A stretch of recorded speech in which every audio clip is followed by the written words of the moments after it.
Part 1. It started with a door creaking open. Not just any door, but the one that had stayed shut every night past 10 p.m. for the last 18 years. The bell above the entrance of Joanna Blake's diner gave a hesitant jingle. Rain splattered against the window panes. And then came the silence, followed by the sound of wet boots on linoleum. Joanna looked up from behind the counter, the steam from the coffee pot curling in front of her face. She was used to late-night truckers, bored teenagers, and the occasional town drunk wandering in past hours. But this man, he wasn't from around here. He wasn't looking for a booth. He wasn't even looking at her. He stood still. Soaked coat, torn duffel bag, graying beard. Hollow but strangely familiar. "Kitchen's closed," Joanna said, her voice sharp but not unkind. "But coffee's still hot if that's what you're after." The man didn't speak. He simply nodded once and shuffled slowly to the counter stool nearest to the window. His movement was stiff, as if every joint was carrying a memory it didn't want to release. Joanna poured the coffee, slid it toward him, and leaned back. He didn't drink it. Outside, the street was empty. The neon sign buzzing above the diner blinked. Blake's, home cookin' since '78. Maya Rivers, the young waitress wiping down menus in the back, looked up and furrowed her brow. She whispered to Joanna, "Do you know him?" Joanna shook her head. "Never seen him before. Not from here." Maya tilted her head. "But he looks like..." The man finally spoke. His voice cracked. "Can I sit here a while?" he asked without looking up. Joanna blinked, caught off guard. "Sure," she said quietly. "You don't have to buy anything." He smiled faintly, the corner of his mouth twitching. "I've got enough for coffee. Just not much appetite for food these days." The air grew still.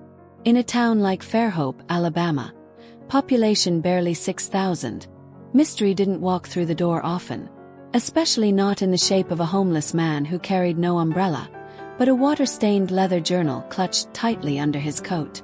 Joanna's eyes flicked to it.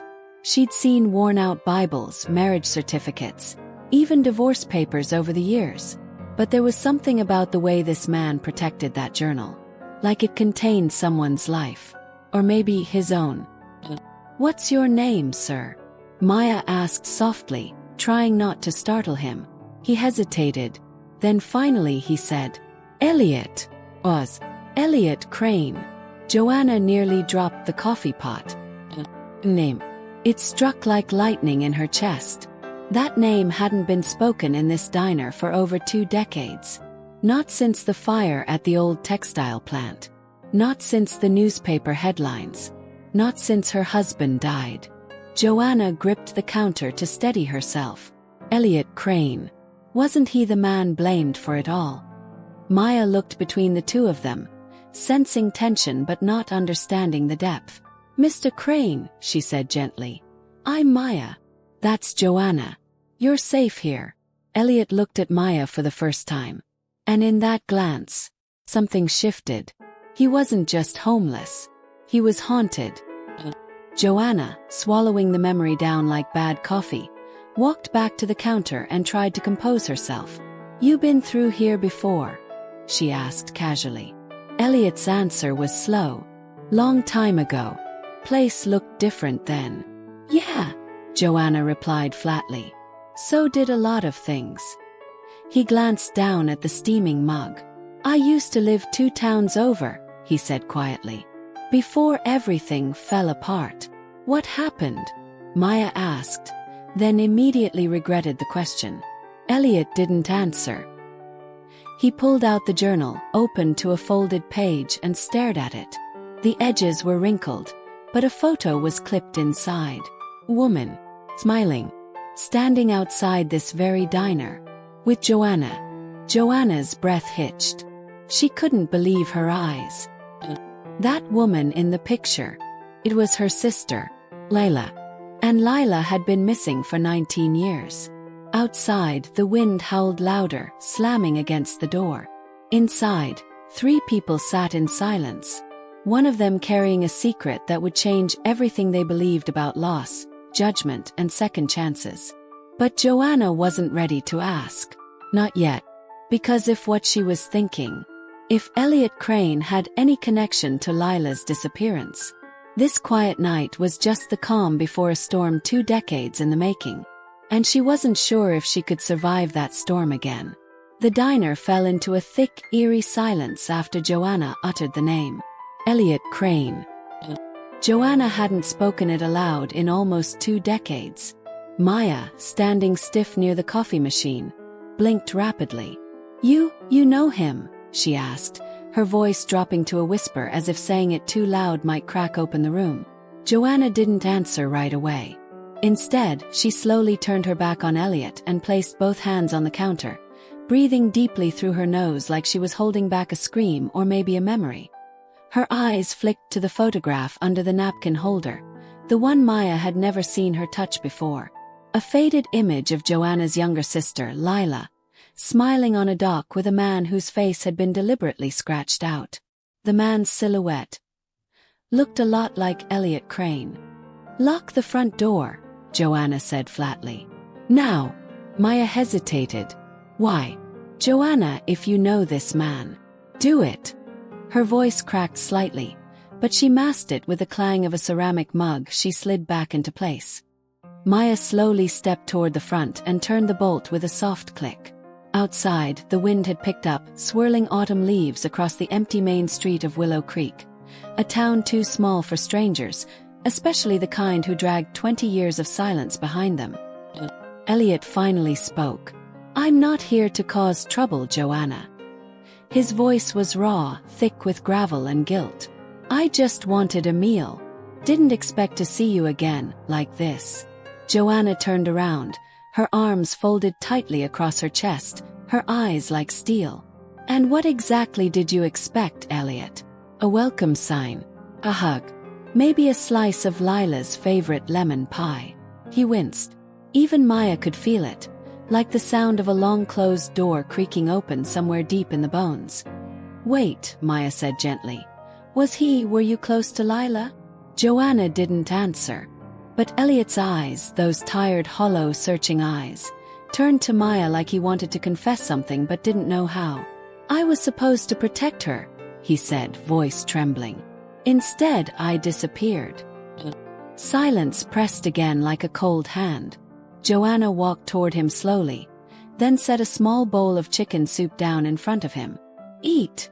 Elliot, younger and in military fatigues, watches her with a half-smile from the porch, a letter clutched in his hand. "You're not going back, are you?"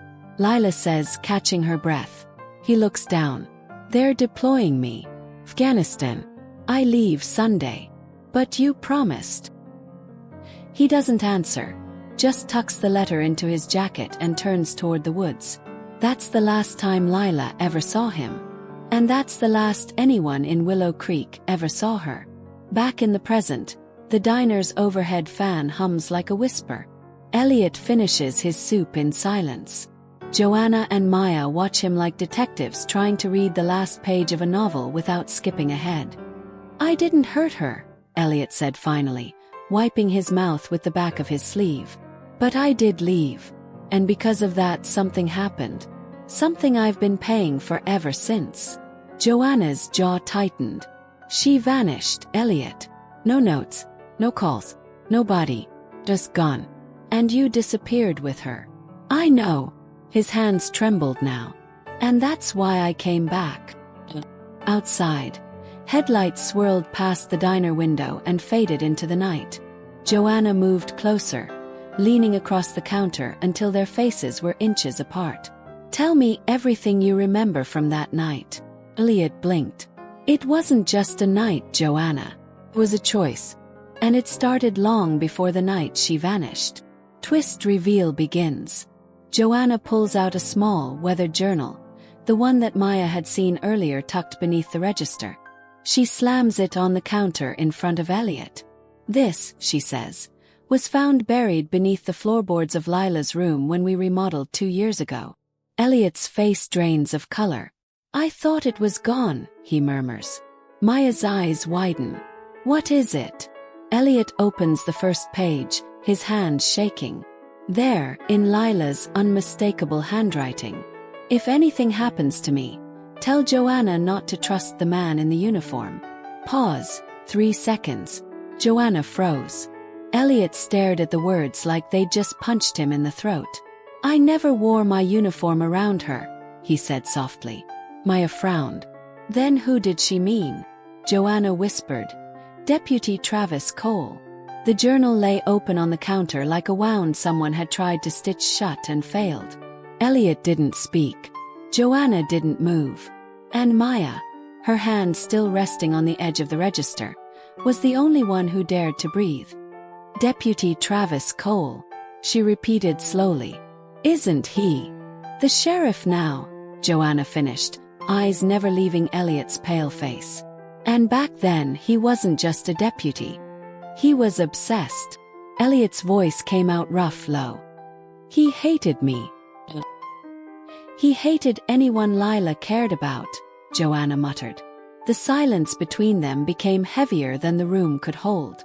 Outside, a train moaned far off in the night, long and aching like it remembered something too.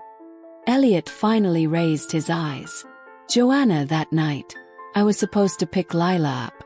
She called me from the lake, said she needed to talk. She sounded scared. But when I got there... He swallowed hard, hands gripping the counter. She was gone. Her sandals were on the dock. And someone had carved something into the wood. Joanna's voice was barely audible. What did it say? Elliot hesitated. Run. The word hovered in the air like a curse. Maya's lips parted. But why didn't you tell anyone? You disappeared. Everyone thought. I couldn't. Elliot snapped, louder than intended. There was blood on the wood. And then I saw his truck, Travis, parked off the path. He saw me. Panic. Next thing I knew, I was being chased through the woods by a man with a badge and no soul. Joanna exhaled through her nose. He told us you fled town. I did, Elliot admitted. But not because I was guilty. Because I was afraid he'd kill me too. Joanna reached for the journal again, flipping pages. More entries. More warnings. Some barely legible, written in the jagged hand of a girl unraveling. Travis follows me everywhere. He says if I ever leave, he'll make sure no one finds my body. Elliot would protect me, but he's gone too much. I don't know who to trust anymore. Maya's knees buckled, and she slowly sat on the edge of a booth. So she was trapped between a jealous officer and a man she loved who kept leaving for war? Joanna nodded. And she paid the price. Elliot looked down. Not just her. Joanna narrowed her eyes. What do you mean? He hesitated, looked at the journal, then at Joanna, then at the wall clock, ticking loud in the quiet room. I didn't just come back for forgiveness, he said. I came back because someone sent me a letter. Joanna's eyes snapped to his. What letter? Elliot reached into the inner pocket of his torn jacket, pulled out a folded paper, cracked at the creases, yellowing. He slid it across the counter. Joanna opened it carefully. Maya rose to peek over her shoulder. It was written in Lila's handwriting, but it was dated just 4 months ago. The letter excerpt. If you're reading this, then somehow my words made it to you. Maybe I'm alive. Maybe I'm not. But the truth matters. He buried it. He buried me. I tried to run, Elliot, but he was always one step ahead. I kept a key to the safe in the diner's old basement behind the loose brick. Inside is what he never wanted anyone to see. You'll know what to do. Joanna covered her mouth. Maya looked sick. Elliot lowered his eyes. I didn't come back because I was hungry. I came back because someone mailed this to a shelter I'd been staying in outside Detroit. No return address. Just this. Maya whispered. You think Lila's still alive? I don't know, he replied, voice cracking. But if she's not, she knew she wouldn't be for long. And she left a trail. Joanna grabbed her keys and flashlight. Where are you going? Maya asked. Joanna's voice was like stone. To the basement. Diner basement. 2:11 a.m. The air down there was thick, musty, and colder than expected. Joanna's flashlight beam swept across old shelves, empty pickle jars, and a rusted meat grinder no one had used in 15 years. She found the brick after just a minute, right behind the shelf with the broken syrup crates. Loose. He pulled it free. Behind it, taped to the cavity, was a small rusted key. Elliot stepped closer, the beam of his flashlight catching dust particles like falling snow. They turned toward the far wall where an old safe was tucked behind a false panel. Joanna inserted the key. Click. Inside weren't valuables. There were photographs, cassette tape, and one crimson-stained shirt folded neatly on top. Joanna's hand trembled as she pulled it out. Elliot whispered, "That was hers." Maya gasped behind them. Joanna opened the first envelope on top of the pile. Inside, a photograph of Lila standing next to a man in uniform. Not Elliot, Travis Cole. And scribbled across the back in red ink. He said if I ever told, no one would believe me. Tension rises. Upstairs a noise. A knock on the locked diner door. 3 slow raps. Then silence. Joanna rose slowly, heart pounding. She turned off her flashlight. Elliot edged beside her, tense. Maya peeked through the blinds. A figure stood outside under the flickering streetlight. Broad. Wearing a sheriff's hat. Joanna whispered. "He knows we found it." Maya turned, eyes wide. "What do we do?" Elliot glanced at the cassette tape in his hand. Joanna grabbed it from him and clutched the key tight in her fist. "We finish what Lila started." Part 2. The knock echoed again. 3 sharp taps, deliberate. Elliot stood frozen behind the diner's steel prep counter. Fists clenched. Joanna whispered, "Lights off. Don't move." Maya backed away from the front window, heart pounding in her chest so hard it felt like it echoed in her ears. "That's him," she mouthed. They waited. The knock didn't come again. Just the low hum of the street lamp outside flickering like it, too, was afraid. Elliot slowly peeked through the edge of the blinds. But the street was empty now. "Gone," he said, voice hoarse. Joanna didn't believe it for a second. "He's watching. Somewhere nearby." Maya looked down at the tape in Joanna's hand. "What's on that?" Joanna turned the cassette over. No label. Just a number scribbled in faint ink. 7. "I have a player in my old room," she said. "Upstairs."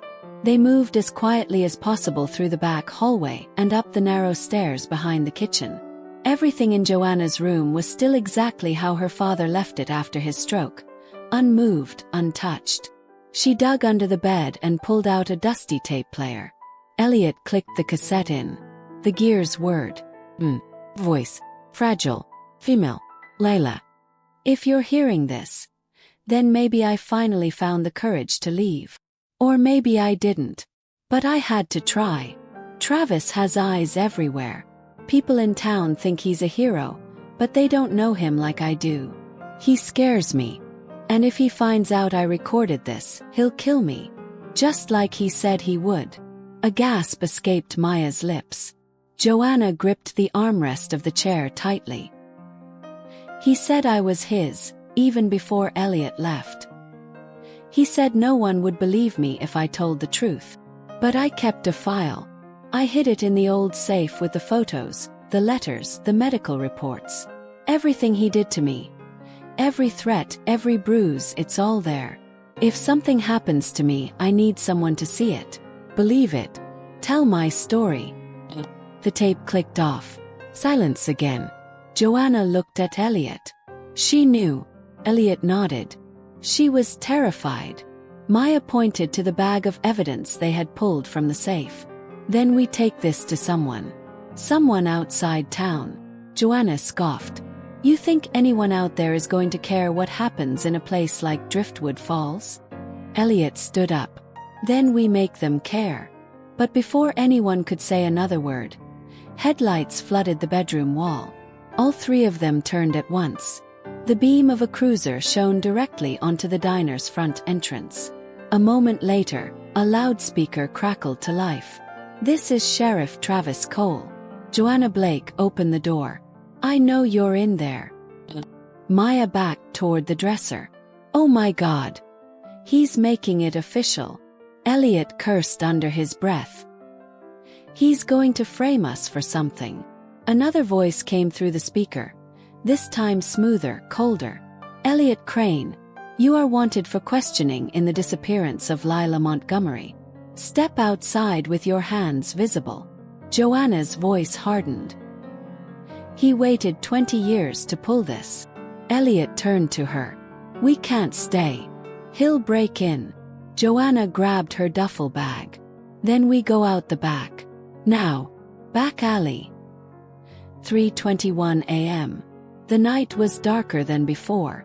The kind of dark that made even street signs look like threats. Joanna led the way through the rear alley, ducking behind the bakery and cutting toward the old train yard.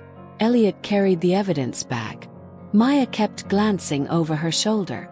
Every creak of gravel sounded like a gun being cocked. "We need someone who knew Lila," Elliot said. Joanna stopped short. "What about?" She paused, lowering her voice. "Reverend Madsen?" Maya's eyes widened. "The old pastor." "He's senile," Elliot muttered. "Hasn't been seen at the chapel in months." "He married Lila's parents," Joanna shot back. "If anyone remembers who Travis used to be, it's him." They turned toward the winding road that led out of the downtown strip and into the woods beyond, where the church lay rotting like a forgotten prayer. Old Chapel. 4:07 a.m. The chapel was dark. Dead vines curled around the stained glass windows. The bell tower leaned slightly to one side, and the wooden sign out front was split down the middle. They entered through the side.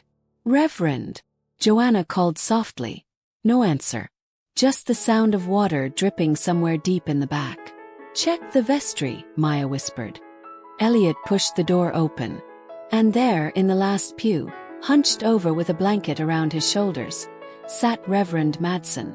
Milky, but alert. "Lila Montgomery," he said suddenly, before any of them had spoken. She had eyes full of storm. Joanna stepped forward. "Do you remember what happened to her?" He nodded slowly. "She came to me once. Told me he was hurting her. Told me she needed a place to hide." "Travis?" Elliot asked. The Reverend didn't answer right away. Instead, he pulled a small metal box from beneath his seat. "I kept something for her," he whispered. He opened the box. Inside was a photograph. One they hadn't seen yet. Lila, bruised, holding a sonogram. Joanna gasped. "She was pregnant." "She said it was Elliot's," the Reverend murmured. "But he was gone. And Travis, he found out." Maya's knees buckled again. That's what this was about. Control. Power. He couldn't bear the idea that she loved someone else. The Reverend held out the photo. "She begged me to give this to someone who would believe her. Someone who would tell the truth." Elliot took it, hands shaking. "She never got the chance to leave town," the Reverend whispered. "But maybe now her story can." Back at the diner. Later that morning. Travis's cruiser was gone. But he'd left something behind. A bullet casing on the hood of Joanna's truck. And etched into the windshield in marker. "Keep digging and you'll be next." Joanna's blood ran cold. Elliot stood behind her, fists clenched. Maya whispered, "We need help." From outside. Joanna turned slowly toward her. "Yes," she said, steady as ever. "But first we tell the town." The diner's interior was colder than the outside air. Joanna locked the door behind them, then drew the blinds tight. Maya flipped the closed sign. Elliot placed the evidence, photos, tapes, and the file Reverend Madsen gave them, on the counter beside the coffee machine. None of them said a word for a long time. Just the distant hum of the fridge and the buzz of overhead lights trying not to flicker. Finally Joanna spoke. "We hold a town meeting." Elliot turned. What? She looked him in the eye. We get them all in one room. The ones who remember. The ones who need to know. We show them everything. Maya blinked. You think anyone will believe us over him? Not at first, Joanna said. But it's not about who believes us. It's about planting the doubt. Elliot nodded slowly. A spark, Joanna added. We light it where he can't put it out. Community hall. That night, 7 p.m. The old Driftwood Falls Community Hall hadn't seen a real crowd in years. Tonight it was standing room only. Rumors had swept through the town all day. About Elliot's return. About the sheriff circling the diner. About something hidden, something ugly, finally coming up for air. The regulars were all there. Retired farmers, Sunday churchgoers, former classmates. A few of Lila's old co-workers. Even a couple of deputies stood in the back, arms crossed. Joanna stepped up to the center of the low platform. Single mic. No podium. Just truth. She cleared her throat. My name is Joanna Blake. Most of you know me. And you all knew my father. This diner, Blake's, is our family legacy. She paused, eyes sweeping the room. I didn't call you here to talk about food. Some murmurs. She held up a tape. This recording is from Lila Montgomery. Some of you might remember her. Some of you might have tried to forget her. Maya pressed play on the tape player. The room went quiet as Lila's voice filled the air. If you're hearing this, then maybe I finally found the courage to leave. Joanna watched their faces. Some eyes widened, others narrowed, and one, at the far back, lowered in shame. When the tape ended, Elliot stepped forward. She was pregnant. With my child. She never got to tell anyone except Reverend Madsen. And when she tried to run, Travis Cole found out. Maya held up the photo. The one of Lila holding the sonogram with bruises on her jaw. Joanna raised her voice now. This town crowned Travis sheriff and turned a blind eye to everything that came after. The missing girls. The quiet funerals. The women who vanished. Maybe you thought they left town. She stepped closer. They didn't. He erased them. The silence in the room was deafening, until a single voice spoke. From the back row. Lila was my cousin. A woman stood. Graying hair, hands trembling. I always knew something was wrong, she said. She called me once. Said she was scared. Then hung up. Another man raised his hand. I remember her too.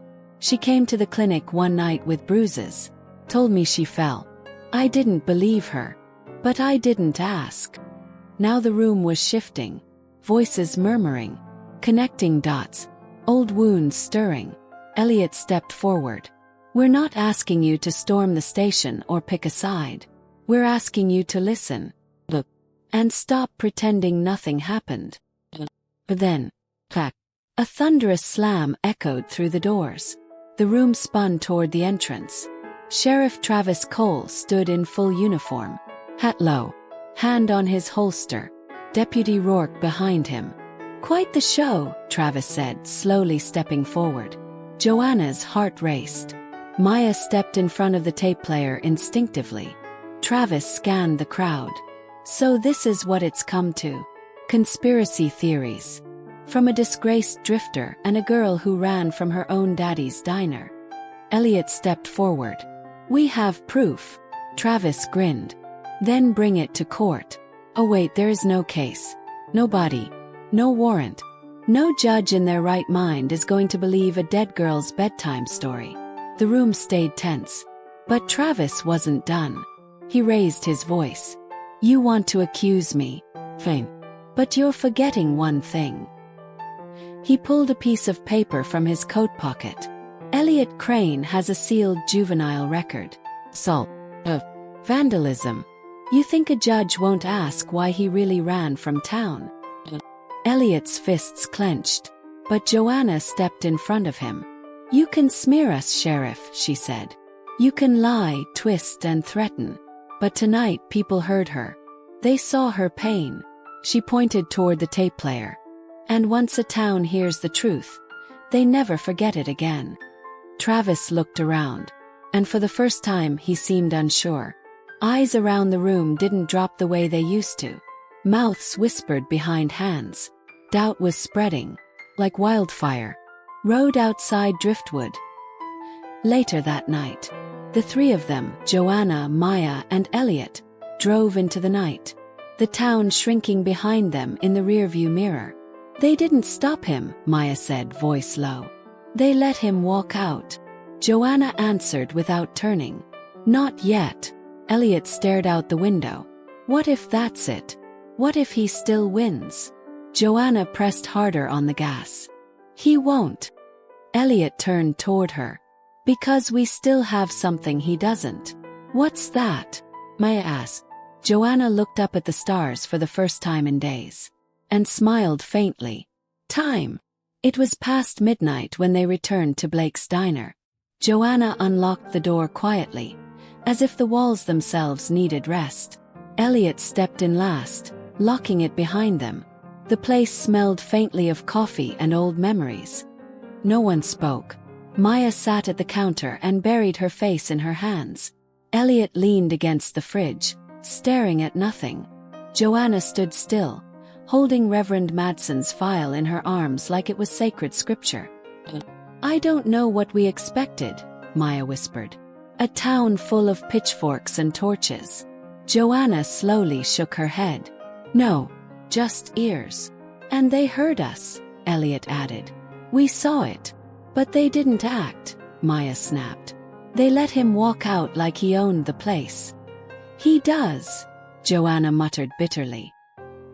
He owns half the businesses, the sheriff's station, and probably the mayor's silence too. The room fell into an exhausted silence, until Elliot turned around. Then we do something that makes them act.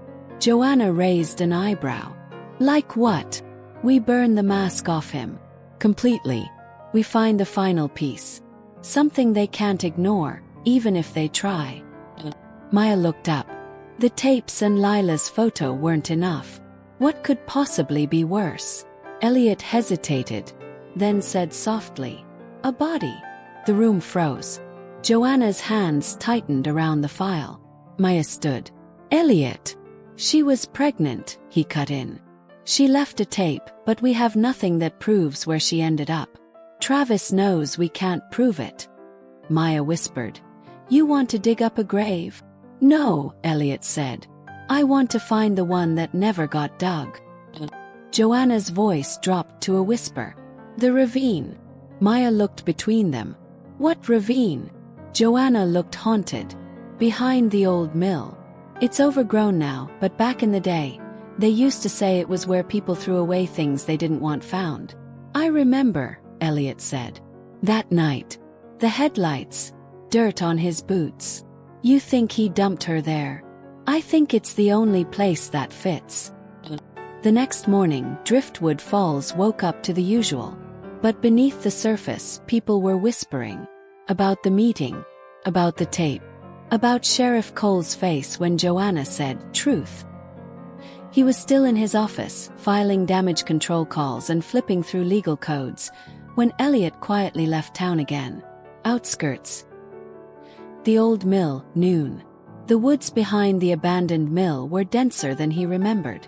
Vines hung like serpents. Trees leaned over narrow footpaths. But Elliot knew where he was going. When he reached the ravine, the air changed. Quiet. Like the forest itself was holding its breath. He stood at the edge. Then began to climb down. That night, trenches. The shovel hit something hard. Clunk. Elliot froze. Sweat dripped from his brow. Hands trembling, he cleared the dirt away. It was a wooden box. Half-rotted. No markings. But when he pulled it open, he turned away and vomited. Inside was a weathered coat. Tiny pair of baby shoes. And bones. Not enough for two people. Just one. But they were hers. He clutched the coat to his chest. Collapsed into the dirt. And sobbed. Back at the diner. Late night. Joanna sat alone, hands wrapped around a cold coffee mug. Maya returned from the bathroom and sat across from her. "Nothing on the news," she said. "Not a word." "He's blanketed it." Joanna nodded. "I figured." Maya hesitated, then asked gently, "Would you still do this if Elliot left again?" Joanna looked up. Her voice was flat. "He won't." "How do you know?" "Because he's more scared of being silent now than being hurt." Just then the front door creaked open. Elliot walked in, covered in dirt, his red, and in his hands a sealed plastic bag. Inside it, a rotted coat and a photograph of Lila with a faint lipstick smile. He laid it on the counter. No one said a word. Then Joanna spoke. "We go to the press." Maya blinked. "You think they'll listen to three nobodies from a dying town?" Joanna turned the coat over. Inside the lining was a tag, "Property of Driftwood Youth Shelter," and scribbled faintly in pen, "L. Montgomery." "We're not nobodies anymore," she said. "We're witnesses." Elliot looked at the coat, then whispered, "She was buried like garbage." Joanna touched his arm. "She won't be anymore." The exposé. Sheriff or monster? By the end of that week, a regional paper ran an article. It wasn't front page. It wasn't viral. But it was loud enough to echo. Local woman's remains discovered after 20 years. Former sheriff named in allegations. There were interviews, photos, the tape transcript, everything. At first, Travis Cole laughed. Then he tried to sue. Then the state troopers showed up. And Driftwood Falls finally listened. Joanna reopened Blake's the next day. Not for money. Not for nostalgia. But because it was the only place that had never lied to her. Final moments of Part 6. One morning weeks later, a woman stepped into the diner. Older. As tired but kind. "Are you Joanna?" she asked. Joanna nodded. The woman handed her a folded piece of paper. "I was Lila's nurse at the youth shelter. She used to talk about you. Said if anything ever happened, someone named Joanna would understand." Joanna took the paper, heart pounding, unfolded it. Inside was a scribbled note in faint blue ink. "If I disappear, I didn't run. Please don't let them say I ran." Joanna pressed the paper to her chest. And finally, let herself cry. Outside, the sun rose slowly over Driftwood Falls. And the silence wasn't empty anymore. It was full of voices that would never be buried again. Part 3. Driftwood Falls hadn't had a real protest in decades. But by the following Friday, the town square was packed with faces. Some familiar, some hiding behind sunglasses and guilt. Joanna stood near the fountain with Maya on one side and Elliot on the other, holding a worn-out photo of Lila taped to a cardboard sign. Beneath the photo, in bold letters, "She deserved better." Elliot hadn't slept in days.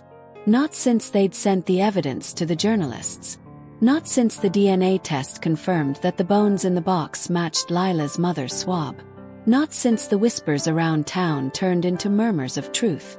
Sheriff Travis Cole hadn't been arrested yet, but the leash was tightening. The state was watching now. And Driftwood Falls, for the first time in 20 years, wasn't looking away. A woman stepped forward from the crowd. Gray hair. Worn hands. "I worked the switchboard back then," she said, voice trembling. "That night someone called the station. A girl screaming, begging for help. Sheriff never filed it." Joanna nodded. "Would you testify?" The woman looked down, then back up. "Yes." Another man stepped up. A former deputy. "I remember his boots. Always covered in mud. Said he was hunting. But he never had a gun." Maya whispered. "The ravine." He nodded slowly. "Yeah, ravine. I didn't know what he meant till I read that article." Then a girl, no older than 20, raised her hand shakily. "My aunt. She was friends with Lila. She always told me there was more to the story. She's sick now, but she'd want me to say something." Joanna's throat tightened. Truth wasn't just surfacing. It was flooding. They didn't chant slogans. They didn't scream. They just stood, quiet and defiant, as Sheriff Travis Cole's cruiser slowly pulled up and parked. He stepped out. The air shifted, like a predator had entered the barn. He wore his uniform like armor, but sweat stained the back of his neck. He looked over the crowd, eyes locking with Joanna's, then Elliot's, then finally Maya's. A flicker of something passed over his face. Maybe recognition, maybe fear. He stepped onto the fountain edge and raised his hands. "Go home," he said flatly. "There's nothing here for you. You've said your piece." Someone shouted.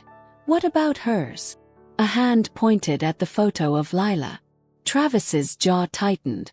"You think this parade makes you heroes? That you know the truth because some washed-up drifter found a box in the woods?" Joanna stepped forward, held the photo up higher. "She died scared, alone and pregnant. And you buried her like trash." The crowd gasped. Some cameras clicked. Travis stared at her. "You have no idea what you're talking about." "I know you drove her that night," Joanna said. "I know she called for help. I know you covered it up. And I know you kept her secret because you were the secret." Silence. Total. Single clap. From the back. Reverend Madsen, still limping from age. He stepped forward and handed Joanna a small recorder. His voice shook. "He came to me for confession the morning after. Said he'd handled the girl. I recorded him. I kept it all these years for this." Joanna stared. Maya whispered, "This could end him." Elliot reached for the device. "Can I?" Madsen nodded. Elliot clicked play. And Travis's voice echoed from the tiny speaker. "I told her to keep her mouth shut. I didn't. So I shut it for her. The whole damn town would fall apart if they knew what really happened in that car." Phones recording. Voices rising. Travis lunged toward Elliot. But before he could take a step, two plainclothes agents appeared from behind the crowd and grabbed his arms. "Travis Cole," one said, "you are under arrest for obstruction of justice, abuse of power, and suspicion of homicide." Handcuffs clicked. The sheriff, the untouchable, was suddenly touchable. As he was led away, he locked eyes with Joanna. "Your mother would be ashamed," he hissed. Joanna didn't flinch. "She already was," she said quietly. "But not of me." Later that evening, Blake's diner. The sun set soft over the dusty windows. Inside, the TV was muted. A breaking news banner rolled across the screen. "Former sheriff arrested in cold case murder." Maya set down 2 mugs of coffee. Joanna poured bourbon into hers. Elliot sat with his arms crossed, staring at the headline. "Think it'll stick?" Maya asked. "Doesn't matter," Joanna said. "The town saw it, heard it. Even if he slips away, they can't unsee that." Elliot glanced down at a piece of paper. Lila's name, carved into a temporary plaque. "She still doesn't have a headstone," he muttered. Maya stood. "She will." Joanna turned to him. "You okay?" He nodded once, then added, "I want to see where she used to sit when she came here." Joanna pointed to a corner booth. Elliot walked over slowly, ran his hand across the wood. Scratched into the edge, nearly invisible, were the letters. L+B. "She wasn't alone," he whispered. Joanna came up behind him. "She never was." The door opened. A young woman stepped in. Brown hair. Nervous smile. "I'm sorry, are you Joanna?" Joanna nodded slowly. "I'm Lila's niece," she said softly. "My mom didn't want to talk about her, but I found her letters. She wrote about you. About this place." Joanna blinked back tears. The girl handed her a yellowed envelope. Inside, a drawing. Diner. 3 stick figures holding hands. And above it, the words, "Home someday." Elliot looked at Joanna. "She got her home." Joanna whispered, "No, we did. The following Sunday, Driftwood Falls stood still. No sermons echoed from the old church steeple. No chatter rose from the bakery. Even the breeze seemed to tiptoe between the rows of houses. It wasn't grief. It was something deeper. Like the whole town was trying to catch its breath after decades of silence. In the cemetery, beneath a weathered oak tree, a new headstone had just been set. Lila Mae Carson, 1991 to 2009. She told the truth, even when no one listened. Elliot stood beside it, arms folded, eyes wet. He hadn't spoken much since the arrest. Not because he didn't have words, but because he didn't trust them yet. Joanna walked over with a mason jar full of wildflowers, bluebonnets and violets, Lila's favorite. "I thought it should be soft," she said. Elliot didn't answer, just knelt, placed his hand on the stone and whispered, "I'm sorry I wasn't there." The air felt heavier, but also right. For the first time since that day in the woods, the pieces were beginning to settle. Maya stood off to the side with Rachel. "She always talked about getting out," Rachel said, looking at the grave. "But I don't think she ever hated this town." Maya looked over. "She hated the secrets, not the people." Rachel nodded. "Now that they're out, maybe she's free." Later that afternoon, Joanna sat at the diner counter, flipping through Lila's letters. Some were innocent, school dreams, poems, lyrics. Others darker. One in particular caught her eye. It was dated just 2 weeks before Lila disappeared. "I don't think anyone will believe me. But if anything happens to me, Joanna, tell them I tried. I told the truth. I swear I did." Joanna swallowed hard. Elliot looked up from his coffee. "What is it?" Joanna slid the paper over. He read it slowly, then leaned back. "She knew," he said. "She knew no one would fight for her." "But we did," Joanna replied. "No," Elliot said quietly. "You did." Joanna turned away, blinking back emotion. I keep wondering what would have happened if I'd let her sleep here that night. If I'd told her to stay." "You would have been arrested," Maya said from the kitchen. "He had power. Back then, he could have buried you too." Joanna didn't answer. The guilt ran too deep. The door jingled open. Everyone turned. It was the journalist, Asha Patel from the state paper. Young, sharp-eyed and hungry. She approached the counter. "I just wanted to say thank you. That article's going viral. But I know this wasn't about clicks for you." Joanna gave a half smile. "Not even a little. I wanted to ask, would you be okay if we expanded it into a feature series? A real look at small towns and the people who refuse to stay quiet." Elliot raised an eyebrow. "You think people care about this place?" "I think," Asha said, "people are finally ready to listen." Maya walked over, drying her hands on a towel. "Can I ask you something, Asha?" "Sure. Why did you believe us? Before the tape? Before the DNA? Why'd you even come here?" Asha hesitated, then smiled. "My mom grew up in a town like this. Told me when women cry in silence, someone's always profiting off it." Joanna nodded slowly. Asha continued. "And besides, I read your Yelp reviews.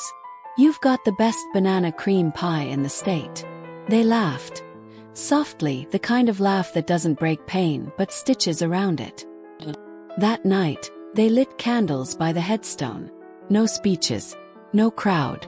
Just the 4 of them. Joanna, Maya, Elliot and Rachel. Joanna reached into her pocket and pulled out a small necklace, Lila's. The one she always wore. The one the coroner had found beside the box. She laid it on the grave. "I'm sorry," she whispered, "for not seeing it sooner." Elliot leaned down, placing a folded piece of paper beside it. Lila's sketch of the diner. The one that said home, someday.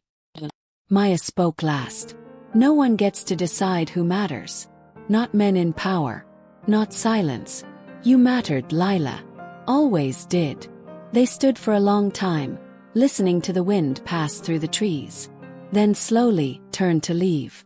But as Joanna walked away, she looked back one last time. And for a moment, just a flicker, she swore she saw Lila standing beneath the oak tree, smiling, free. 3 weeks passed. Driftwood Falls looked the same on the outside. Same cracked sidewalks, same sleepy corners, same dusty bulletin boards outside the market. But inside people, they had changed. Started small. A man named Curtis James walked into the police department and admitted he'd lied under oath in 2010. Then a woman, Donna Rayner, confessed she'd overheard something years ago, Lila screaming inside the church basement, but was too scared to speak. They came in like raindrops before a storm. One by one. A reckoning long overdue. Joanna was behind the counter when Rachel rushed into the diner, breathless. "Another one," she said, waving a manila envelope. Elliot looked up from the dish sink. "Another what?" "Letter. From a woman in Tulsa. Says she used to be in youth group under Reverend Madsen. Says he groomed her too."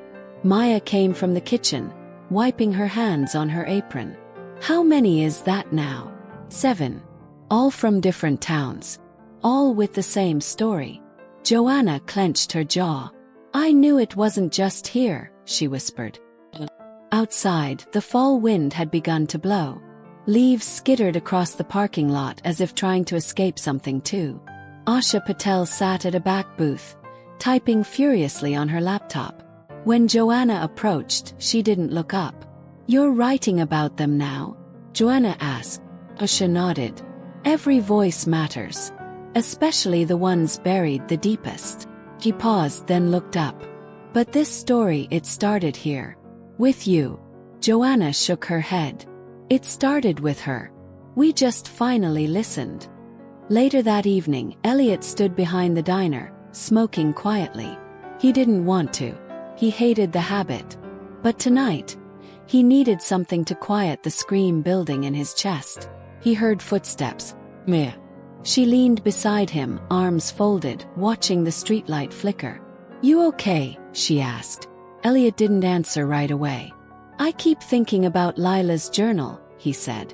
"The last page, the one she didn't finish."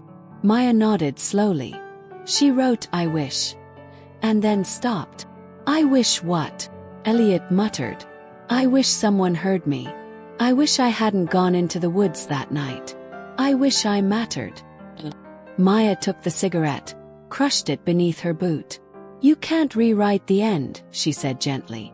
"But you can honor the beginning." Elliot looked down. "I just want her to know she wasn't wrong." "She knows," Maya replied. "You came back, didn't you?" The next morning, Driftwood Falls had visitors. News vans, lawyers, advocates from women's shelters in Dallas and Austin. They set up booths in the town square, handed out pamphlets, held signs that said, "Truth doesn't expire. Lila matters. Listen. Believe. Protect." Joanna stepped onto the sidewalk, blinking in disbelief. The same square that once turned its back on a scared teenage girl was now filled with voices louder than silence. Rachel came up behind her. "You should speak." Joanna hesitated. "I'm not." "You're not perfect," Rachel interrupted. "Neither was Lila. That's not the point." Joanna looked around. At Elliot standing near the booth, Maya helping unload water bottles, Asha interviewing a survivor. This wasn't about redemption. It was about witness. She stepped up to the microphone. The crowd quieted. She took a breath. "My name is Joanna Blake. I own the diner down the street. And 15 years ago, a girl named Lila Carson came into my life. She was smart. She was hurting. She was trying to tell us something." She swallowed. "And we didn't listen. But we hear her now." He paused, looked out over the people. "You can bury a body, but you can't bury the truth. It'll find its way up through the dirt, through time, through people like you." The crowd began to clap, not loudly, but long, steady. That night, Joanna sat alone in the diner after closing. She pulled out the old voicemail machine from the back room. Yes, she still had it. She rewound it to the last saved message.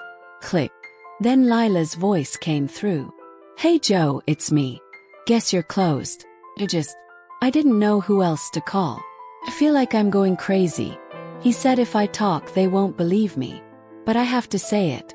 Even if it's just to your machine. I can't be quiet anymore. I love you, Joe. I hope that's okay. Joanna sat motionless, tears on her cheeks. The diner was silent. But something in the air had changed. Lila had spoken. And this time, the world heard her. Part 4. The days after Joanna's speech didn't feel like a victory. They felt like aftermath. The kind that comes when a hurricane moves through and you're left picking up shards of yourself off the floor. But there was beauty in it too. Quiet. Earned. Rachel stood outside the diner with her hand on the faded photo of Lila they'd taped to the window. The same photo that now appeared on news sites, posters, and candlelight vigils across the state. She glanced at Joanna. Feels weird, doesn't it? Joanna gave a slow nod. Yeah. Like we're still in the middle of something that's already ended. Rachel took a deep breath. I've been thinking about her. How she fought so hard. Not just to survive, but to be seen. Joanna's eyes stayed on the glass. She never wanted to be a symbol. She just wanted to be safe. Inside, Maya sorted through a box of letters the diner had received from strangers. Some were from people who had lived in Driftwood Falls and moved away.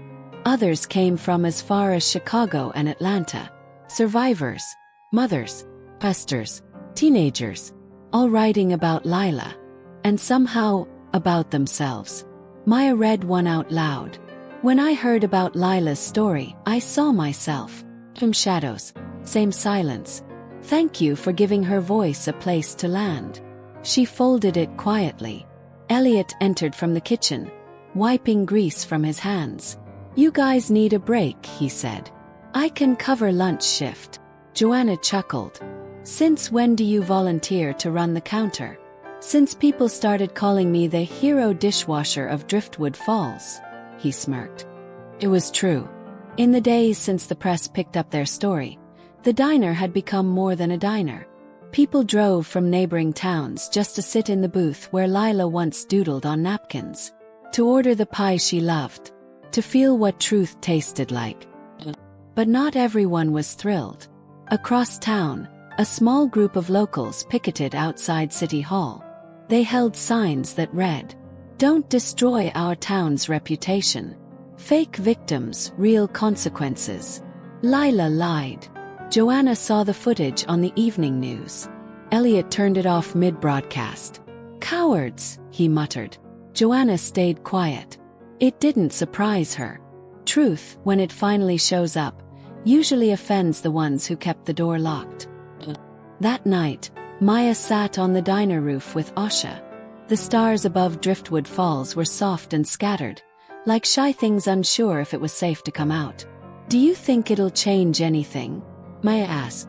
Asha tapped her notepad. It already has. But not enough. Maybe not yet, Asha admitted. But stories don't change the world overnight. They soften the soil. Make it ready for something better to grow. Maya looked down at the parking lot. At the cracks in the asphalt. At the small flower pushing through near the drain pipe. Then I guess we keep planting. The next day, Elliot found something. An envelope. No name. Just taped to the back door of the diner. Inside was a necklace. Silver. A tiny heart charm at the center. And a note. This belonged to Lila. I found it after she went missing but was too scared to say anything. Sorry. I'm so sorry. There was no signature. Joanna stared at it in her hands. I gave this to her the night before she disappeared. Rachel leaned over. She wore it every day. Joanna closed her fist around it. She's still talking to us. In pieces. Sunday morning, a crowd gathered on the church lawn. Not for worship, but for reckoning. Reverend Madson's church had been boarded up. His name removed from the cornerstone. The town was voting to rename it after someone else. Lila Carson. The Lila Grace Community House. Space for youth, counseling, shelter, advocacy. For every girl like Lila who had nowhere to go. Joanna stood on the steps and looked out over the crowd.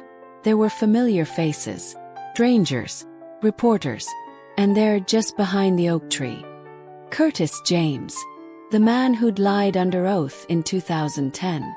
He gave Joanna a nod. She nodded back. After the ceremony, Joanna returned to the diner. She unlocked the door and froze. There, sitting at the far booth, was an elderly woman with tear-streaked cheeks. She wore a purple coat, wrinkled hands, eyes like weathered glass. Joanna approached slowly. I'm sorry, we're closed until. I knew her, the woman whispered. Joanna stopped. Lila. The woman nodded. I was her neighbor when she was little. She used to come over and play with my cat. She said I reminded her of her grandma. Her voice cracked. I moved away before everything happened, but I never forgot her. And when I saw the story, I just had to come back.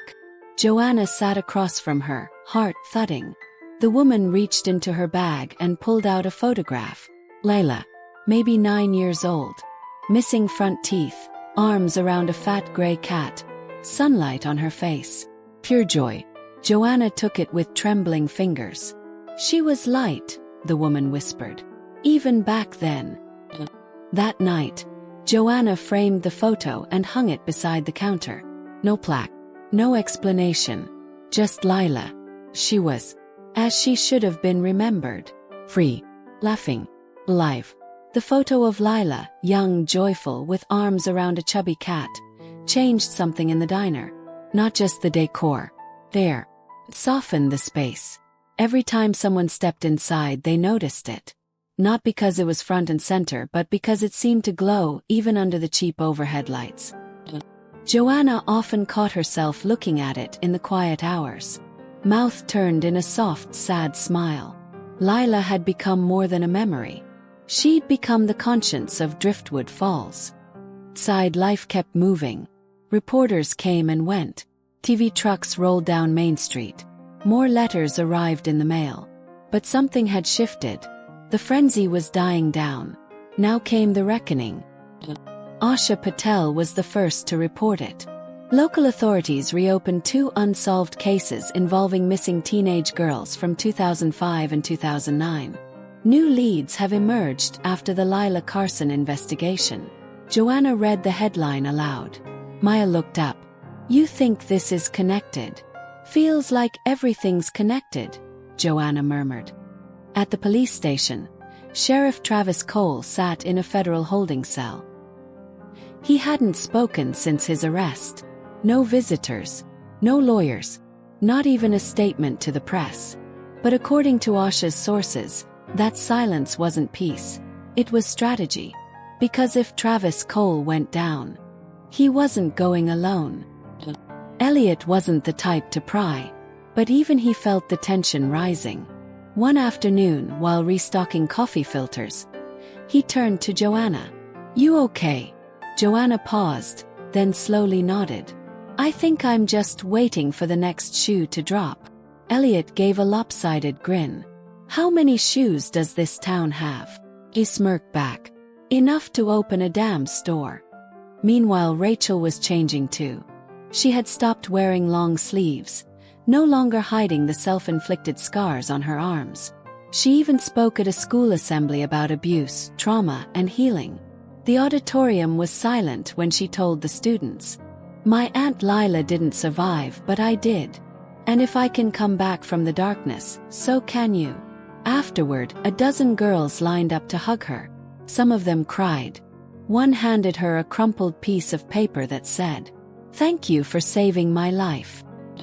Back at the diner, a surprise visitor arrived. A man in his 60s. Broad shoulders, white beard, slow gait.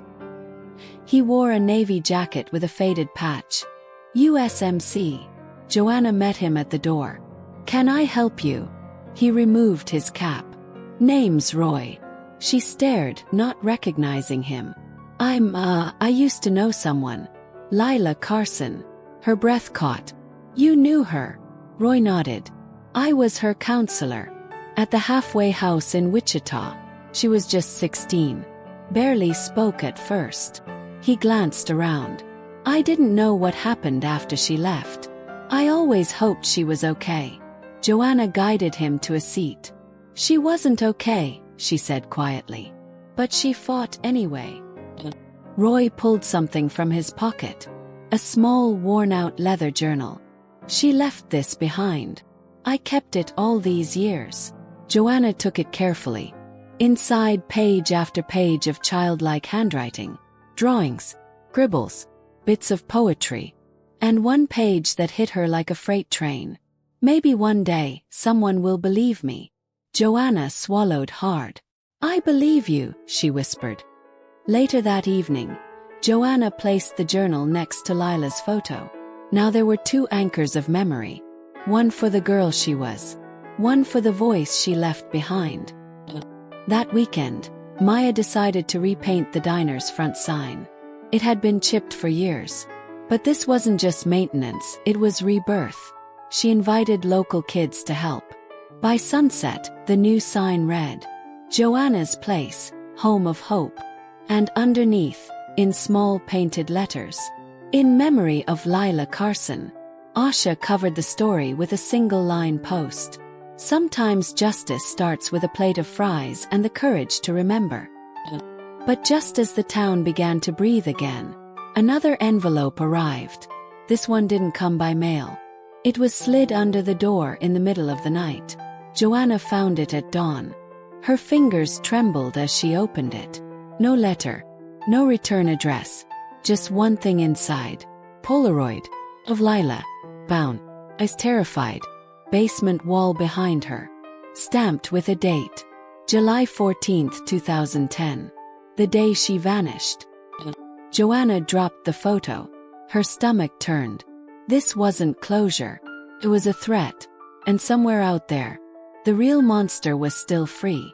The sun had barely crested over Driftwood Falls when Joanna held the Polaroid in her shaking hands. It felt cold, even though it wasn't. Not just the paper, but the moment. The house was still. Maya hadn't arrived yet. Elliot was off that morning. Joanna stood alone in the diner, her eyes fixed on the image. Lila, bruised, eyes wide with terror. A date scrawled along the bottom. July 14, 2010. Joanna's breath quickened. She scanned the background of the photo, the cracked concrete wall, a rusted drain pipe behind her, and faint graffiti. A number? B3. What did it mean? Her instinct told her not to call the police. Not yet. She didn't trust anyone in uniform. Not after Sheriff Travis Cole. Not after everything they'd uncovered. So she did what Lila would have done. She reached for her phone and dialed Asha Patel. By the time Asha arrived, Joanna had already locked the doors and pulled the blinds. The photo sat on the table like evidence at a crime scene. Joanna pushed it toward her. Asha's lips parted as she studied it. Oh my God! Her reporter instincts kicked in instantly. Who gave this to you? It was under the door this morning. Asha leaned closer. Look at the lighting. It's not old. Joanna blinked. You mean it's new? Either a recent print of an old photo or... Her eyes darkened. It was taken recently. Joanna's voice dropped to a whisper.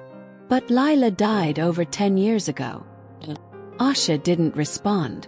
Instead, she took a closer look at the background of the photo.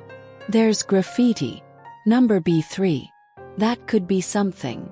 Joanna's heart pounded. Could it be a basement? Or somewhere she was kept? Asha stood up, pulling her satchel over her shoulder. I need to run this through facial and metadata analysis. But I promise, I won't publish anything. Joanna nodded, because this wasn't for headlines anymore. It was for the truth. Later that evening, Joanna sat with Maya and Elliot in the back booth of the diner. She told them everything. Photo. Number. Possibility. That someone was still out there. Watching. Waiting. Maya swallowed hard. We need to tell someone. Joanna shook her head. Not the local police. Not until we know who to trust. Elliot leaned in. What if it's a message? Joanna looked at him. A message from who? I don't know. Someone who knows what happened. Someone who wants you to keep going. Maya whispered. Or someone who wants us to stop. Outside, the wind howled against the windows. And somewhere in the dark, eyes watched the diner. From a parked car. Engine off. Lights out. Camera clicked silently. Another photo. Another piece of the game. Asha's update came 2 days later. The photo was genuine. But the date stamp wasn't digital, it was manual. From an old Polaroid camera. Meaning someone had chosen to print it that way. To create confusion. Or to trigger memories. She also uncovered something else. The graffiti, B3, matched an old city utility code used in underground storage bunkers beneath the textile mills, just outside Driftwood Falls. One of the mills had been abandoned for years. Property records showed it was once owned by a man named Reverend Calvin Madsen. Joanna felt her chest tighten. Reverend Madsen. He had vanished when the abuse allegations against Sheriff Cole surfaced. Some said he retired quietly. Others whispered he'd run to avoid exposure. But no one ever proved he was involved. Till now. Joanna drove out to the mill that afternoon with Asha and Elliot in her truck. The road was cracked, lined with overgrown weeds. No other cars. No signs of life. The building was a skeleton. Brick walls charred by time, windows broken, roof partially collapsed. They found a rusted side door with a faded red number painted above it. B3. Elliot pulled it open. The hinges screamed. The air inside was thick with mildew and rust. They followed a narrow staircase down. Every step creaked. Their phone flashlights lit the path. Concrete walls, old shelves, discarded crates. And then they found it. Basement chamber. Chains on the wall. Mattress. Moldy. Stained. Pink bracelet on the floor. And scratched into the far corner wall. I tried to leave. Joanna collapsed to her knees. Tears streamed down her face. This is where she was, she whispered. Elliot stepped back, shaken. How long was she here? Asha lifted her phone to record the scene. But her hands were trembling too much to hold it steady. Joanna picked up the bracelet. There were letters etched on it. LC. The silence in the room was unbearable. Then behind them footsteps. Low. Deliberate. They all turned at once. But no one was there. Just the echo. Just the dread. Joanna felt it in her bones. Someone had led them here. To uncover this. See. But why? Why now? Later that night she couldn't sleep. She sat in her kitchen, staring at the photo again. Then at the bracelet on the table. And then, she opened Lila's old journal from Roy. She flipped through the pages again. This time something new stood out. A drawing of a house. 3 windows. 1 door. A sign above it. The place with no name. In the corner, Lila had written, "This is where they took us. Reverend said we were chosen. But we were just forgotten." Joanna's jaw clenched. She looked at the photo again. Same windows. Same door. The mill. It wasn't just where they kept her. It was where it started. Maya called in the morning. "You okay?" Joanna didn't answer at first. Then quietly, "I think I know who the next girl was." Maya's breath caught. "Who?" Joanna walked over to the wall, looked up at Lila's photo, and whispered, "Me." Part 5. Joanna didn't say the words out loud again. Not to Maya. Not to Elliot. Not even to herself. But they echoed inside her like a haunting. "I think I was next." That morning the diner stayed closed. No coffee brewing. No laughter from the booths. No clinking of silverware. Just silence. And the weight of questions no one knew how to ask. Elliot sat on the back porch. His hands clasped between his knees, staring out at nothing. Maya paced the hallway. And Joanna.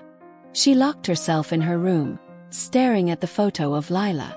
Not the new one, the old one. From years ago when they were both young, both fragile, both unaware of the monster in their midst. Her hands trembled as she opened the journal again. She read every line twice, this time searching for something different, not the trauma but the patterns. Symbols.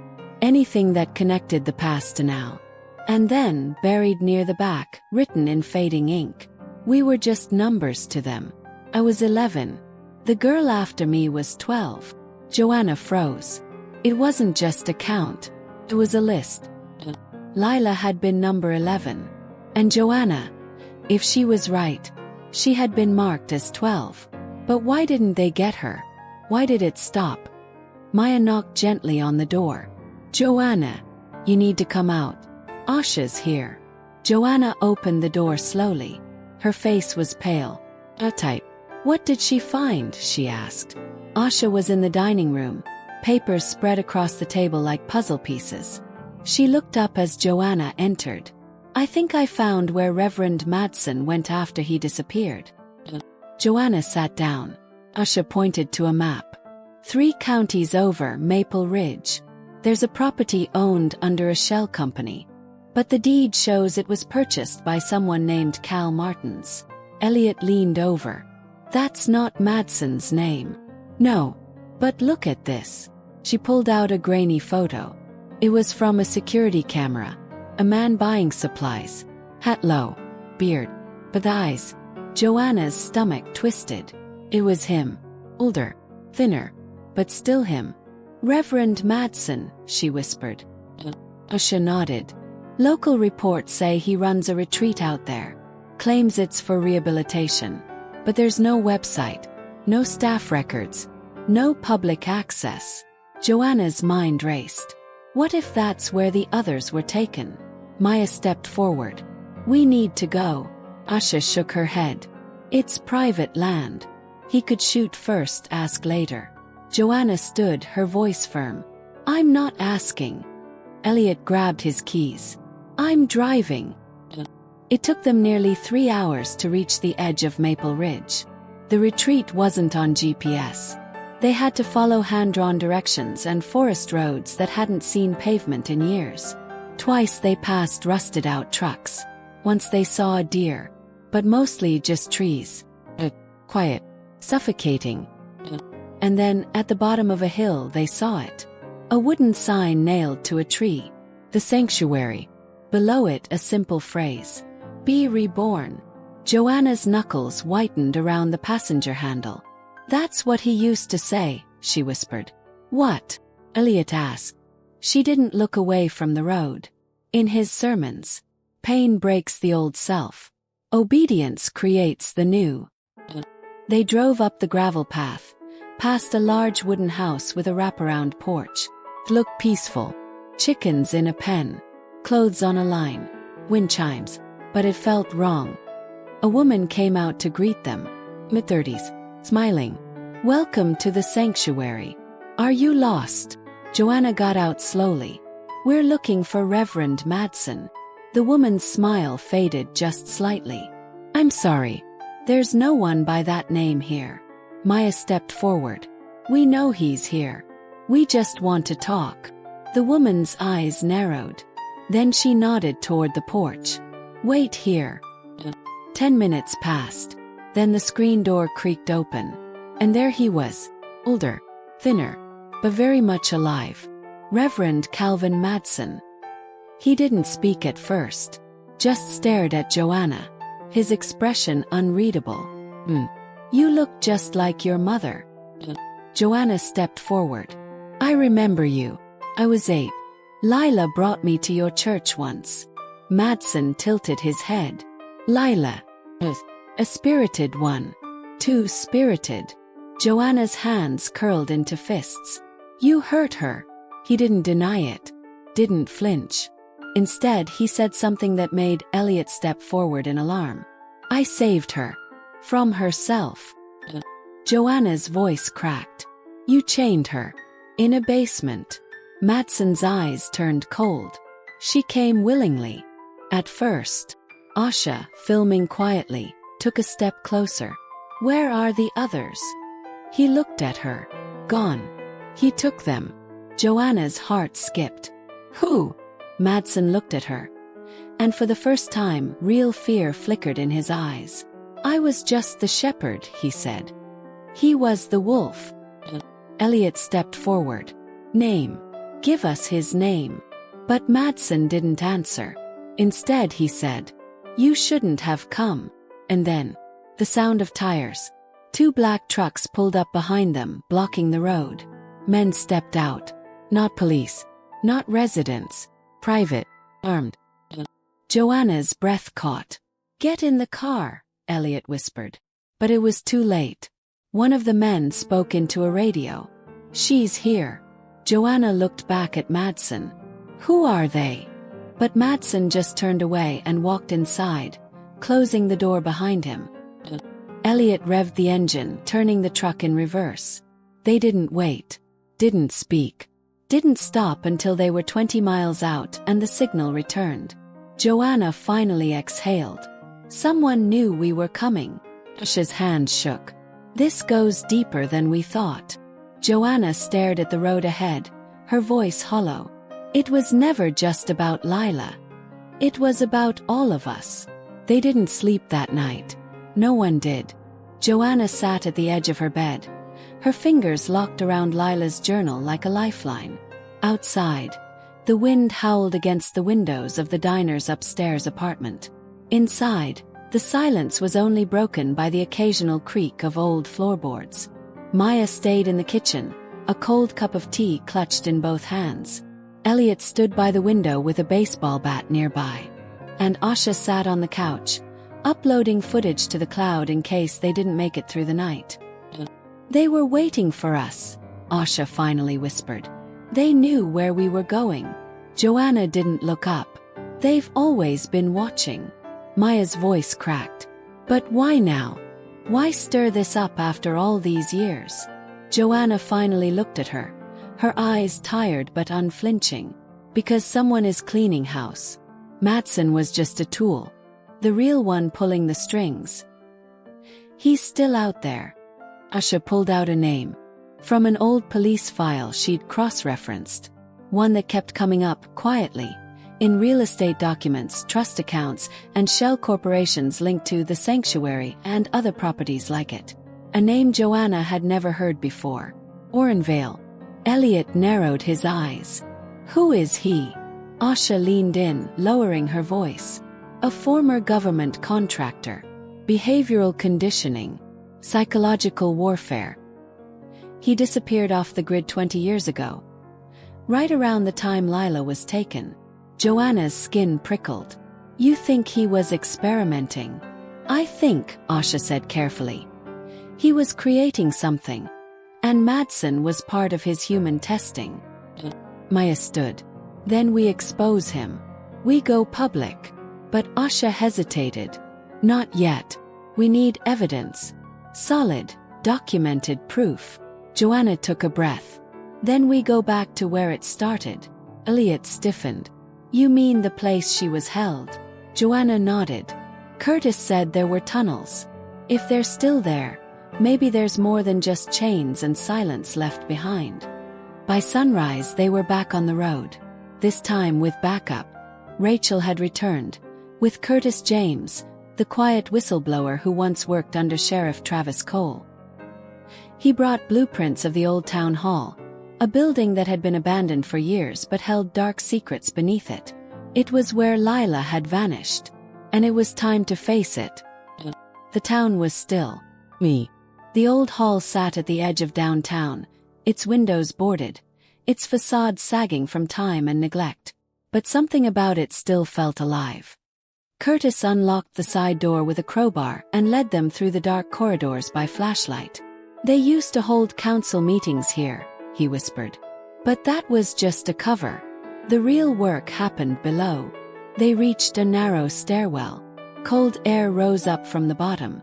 Joanna swallowed hard. She remembered this place. Not clearly. Just fragments, flashes of light. A humming noise. The smell of bleach and fear. They descended. Beneath the building was a long concrete hallway lined with rusted doors. Some were locked, some slightly open. All were heavy. Curtis pointed to a room at the end. That was Madsen's office. Joanna stepped inside first. Dust coated every surface. But on the far wall, a cabinet, still sealed. Elliot pried it open with a crowbar. Inside were boxes, labeled, numbered. Subjects, Maya whispered. He kept files. Joanna's hands shook as she lifted one out. Number 11. Lila Blake. Inside Polaroids, psychological reports, medical logs, and one final sheet. Signed by W.V. Joanna felt like she was drowning. He signed off on her final transfer, she whispered. Maya read over her shoulder. Transfer to undisclosed site for long-term cognitive resistance testing. Asha snapped photos of everything. Curtis opened another drawer.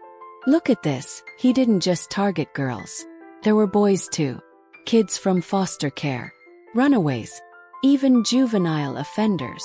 Elliot read one file aloud. Subject 23. Terminated after failure to adapt. No burial record. Joanna clenched her fists. They were killing them when they couldn't break them. Then a noise. Stairs. A step. Heavy. Low. Everyone froze. Curtis whispered. We were followed. They turned off lights. Breath held. But it was too late. A voice called down the stairwell. I only want Joanna. Joanna's heart dropped. She recognized it. Measured. Cold. Orenvale. He was real. He wasn't hiding anymore. And he had come for her. Asha reached for her phone, but the signal was jammed. Elliot gestured toward the tunnel exit Curtis had mapped earlier. There's another way out. They gathered what they could, files, hard drives, photo evidence, and moved fast through the narrow escape tunnel. Behind them, footsteps echoed again. Closer. Deliberate. Not running. Just following. They burst into daylight on the outskirts of town and didn't stop running until they reached the truck. Joanna turned to look back. No one followed. But in her hand, clutched tight, was Lila's file. With that file, everything could change. Later that night, back at the diner, Curtis made a copy of every document and stored it in 3 different places. Rachel contacted a federal prosecutor she trusted. And Asha uploaded the entire archive to a secure press server. But even as they prepared to go public, Joanna couldn't shake the feeling that they were still being watched. And then, a letter arrived at the diner. No return address. Just her name written in ink that bled slightly on the envelope. Inside, photo of her as a child. One she had never seen before. In the background, Warren Vale's hand on her shoulder. She collapsed into the booth, breath gone. Maya rushed over. What is it? Joanna handed her the photo. On the back, a single line was written. You were never forgotten. Joanna stared at the photo like it might burn through her skin. The handwriting on the back still trembled in her hands. You were never forgotten. It wasn't a threat. It wasn't a goodbye. It was a message only she could understand. Maya sat beside her in silence. Curtis locked the front door of the diner and turned off the neon sign. No customers tonight. No specials written on the chalkboard. Just shadows and truths. Asha placed the last of the documents in a fireproof lockbox. 3 identical boxes were being mailed that night. One to a federal prosecutor, one to an international human rights agency, and the third to a trusted journalist who had once nearly lost her job exposing institutional abuse. Joanna finally looked up. I remember now. Maya tilted her head. Remember what? Joanna's voice broke. Everything. The photo. It was from the last day before I was taken. She spoke slowly, like each word weighed 1,000 pounds. There was a man. He gave me candy, told me he was a teacher. He said my mom had asked him to pick me up from school. I believed him. He smiled like a neighbor. Talked soft like a priest. Maya clutched her hand. Elliot sat across the booth, frozen. Joanna continued. That man was Warren Vale. He didn't just fund the program, he ran it. And the first experiment was me. Gasps filled the room. Curtis's face drained of color. You're saying, I wasn't a survivor of the program, she whispered. I was its prototype. The room fell into stunned silence. Joanna reached into her coat pocket and pulled out the last page from Lila's journal, the one she'd hidden away from the others. Lila's final message wasn't just about survival. It was about purpose. If you're reading this, Joe, it means you found me. Or what's left of me. But don't cry. Please don't. I was never meant to live past this place. But you were always meant to return. You were the one they couldn't break. And that scares them more than anything. Finish this. For all of us. Maya wiped away tears. Then let's finish it. That night the team went dark. Curtis rerouted his phone to a burner. Asha disabled all diner cameras and encrypted their communications. Rachel flew back to DC to prep the legal teams for what was coming. And Joanna wrote a letter of her own. Personal one. To Warren Vale. She didn't know where to send it. But she wrote it anyway. In that letter she didn't ask him why. She told him what came next. Because now the world would know. The following morning, Joanna stood in front of a live news camera. Not as a diner owner.